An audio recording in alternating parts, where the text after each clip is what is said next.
This is a Film Stories original podcast. We made this.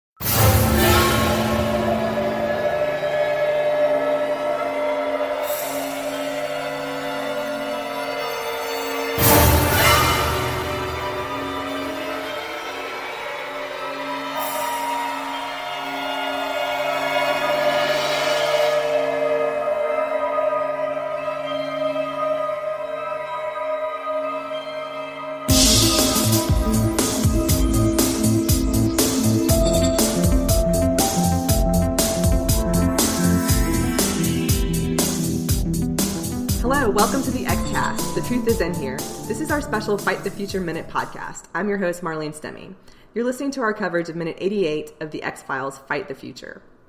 This minute begins at 87 minutes with Mulder looking at the snowplow's gas gauge and ends at 87 minutes and 59 seconds with Mulder looking from the top of a hill at the Arctic base camp.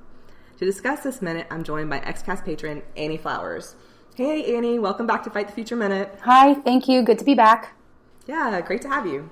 When last we left Mulder, he was driving the snowcat across the icy Antarctic and had just looked down at the dashboard of the snowcat. So when we pick up again with this minute, he's still looking at the dashboard, and he's looking at the gas gauge, which reads that it is about 1/3 full from what I could tell. And so he kind of taps on the console, and at that point the needle jumps to empty. And, of course, the snowplow runs out of gas at that very second. So at that point, he's just looking at the dashboard, and you just hear the sound of wind around him. And he's looking at the coordinates on the piece of paper that he has with base 1 written at the top that were the instructions from the well-manicured man, I believe. And so we see the latitude and longitude and some other directions that he is to take in terms of where to go to find Scully.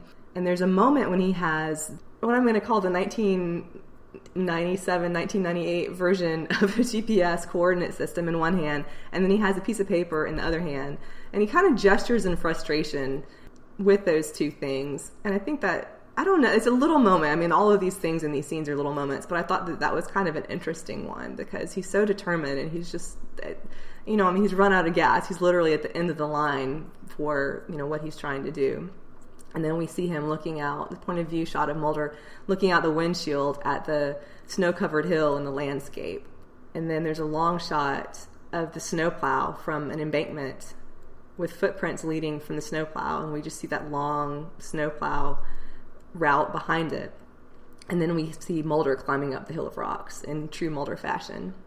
And so then at that point, he stops at the top and looks through binoculars at a camp of dome-shaped buildings with several nearby tanks in the distance.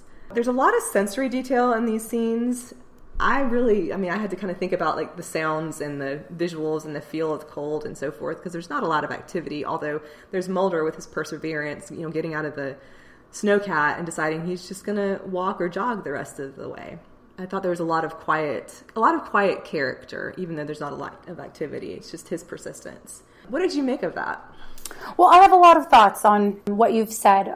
First, what you took as frustration, I took more as confusion. When he's sitting in the snowcat and he's looking around, he's not quite sure, is this where I'm supposed to be? He's looking around, these are the coordinates I was given. Where do I go from here? And he just looks more confused to me, like, why would the well-manicured man put himself on the line for me to bring me out into the middle of nowhere? So he's trying to figure out where to go from there. If I'm not mistaken, there is the absence of any kind of music in this. And like you said, you could hear the wind blowing. It's all very still and quiet. Mulder starts to climb up onto those rocks. And actually, I have a quote here in the making of the Fight the Future movie. Frank Spotnitz was saying that, I recall spending a lot of time looking for a place to shoot Mulder, spotting the cigarette-smoking man through his binoculars. We searched the whole area and finally found a spot. Because it was elevated, the wind was blowing really hard there. It felt as if it was going to knock us down. And so I guess that wind, which gives it kind of that empty feeling, was also a little bit treacherous for the clue and quite possibly for David Duchovny. That's so interesting, too, that they experienced, some of the elements as well. And then I'm sure it's a sound effect that they had to, that they used for the wind to put in the movie and so forth. But it really does give that sense of it being quiet and isolated. But that's interesting that they had that experience of it as well.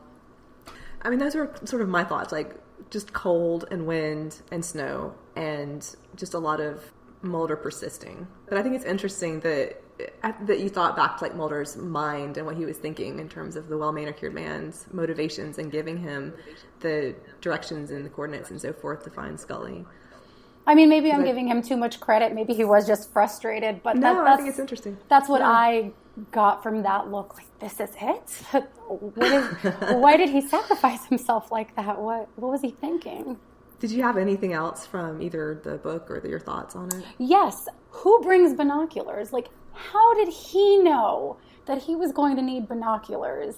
That was very clever of him, and I don't know if it's something that I really would have thought of. I'd grab a couple jackets, one for me, one for Scully, let's go, food, water. But binoculars was very smart. That's true. I hadn't thought about that.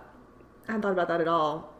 But he probably had to. I mean, maybe he owns a pair of binoculars. You'd think that Mulder would, with all that they have done and seen in the years prior to this movie, because that was a pretty intensive. I don't know much about binoculars, but it was a good pair for what he was doing. Right. Absolutely. But just that he had the foresight, like just in case I need these, I may be up on a hill and I'll need to look down. I don't know. That's a good point too, because Mulder is not the most prepared person. No. He's very impulsive, like, gotta get out of here, let's go. We have to save Scully. And then he brought the binoculars, which was great. Yeah, that's interesting. And I have to wonder, this is really not pertinent to any part of the movie at all, but with all of the falling and what you would think would be breaking of his bones that apparently didn't, I would imagine that those binoculars didn't survive his trip through the underground layer. I can't imagine that they would. Yeah. Definitely. We have at this point, we've seen the modules. Mm-hmm. Right. Okay, cool. So he's looking at him in the binoculars, right? I think right as he gets to the top of the hill. So I just have a quick note on that, on the binoculars, what he sees through them. The art department had to arrive a week early before the second unit film crew to erect those modules. I guess it took them quite a while to set that up just for David Duchovny to come in for one whole day and film that. So it just goes to show you how much work is put into this, into the sets, how much work the art department actually does. Mm-hmm. That's true. And I think from the bits that I've been rereading that the movie, there wasn't a lot of preparation time going into it. So it's not like they had, like a year and they're putting each piece together at their leisure. So they, to be able to spend a week sending the art department there to do that sort of shows how organized and intense that had to be with the filming process too. So, absolutely. Yeah, that's interesting. And you really, I guess you see like the close-up, kind of a close-up later on of it, and then that distance shot of the Arctic base in the snow, and that is pretty much where we leave Mulder, is looking his first look at the Arctic base. So that's all for this Fight the Future Minute. We'll be back next time for Minute 89, Arctic Base. And I will once again be joined for that by Annie. So we will see you in the next minute. And in the meantime, where can our listeners follow you on social media? I am on Twitter at Annie A. Flowers. And I am on Facebook in the X-Files, X-Cast basement group. Great. And I am on Twitter at Marlene MHS and on Facebook in the X-Cast basement group. So thank you all for listening, and until the next minute, trust no one. Elsewhere on We Made This. The giddy carousel of pop. So there's just one thing we need to know. Where were you on the 13th of July 1985? I definitely watched the whole of Live Aid, sat 2 inches away from the telly. My mum and my stepdad and my stepsister coming in and out and trying to prise me away from the telly and not really managing. I was in Wembley. I took a day off work. They didn't believe I was going. I had to show them the ticket. Went to a dog show at Malvern. Saw Auntie Sandra and Uncle Jeff. I was there. Me and a school friend went. My mum and dad drove us down. They had a day in London. We went to the concert. The Movie Palace. So, Carl, What is White Heat about for you? For me, it's about where the gangster genre is at this point in time. And I think one of the interesting things to look at with gangster films is always like, how do they take the temperature of the time that they're made? So I suppose it comes at a very interesting time in terms of like globally, doesn't it? You had the proclamation of the People's Republic of China, you had the Soviet Union testing the atomic bomb, stuff like that, So there's something interesting about this film, which ends with this big explosion at the chemical factory, which comes along at this time of like nuclear tension. Between the Notes. I think it's important to remember throughout the 1990s into the early 2000s, there were loads and loads of chill-out albums that were released, like repeatedly. They were all over the place, and my dad always used to collect those. He used to buy them, and Morricone was always on those, which is another sign of how remarkable he was. He could cross over into the mainstream populist sphere, and the score for The Mission was always on those albums, particularly Gabriel's oboe, which is an interesting story. I looked this up. So Jeremy Irons plays the character of Gabriel in the movie, and he performs the oboe. Well, he mimes playing the oboe in the film, and then that's obviously overdubbed with the music. Check out all of these shows and more on the We Made This podcast network.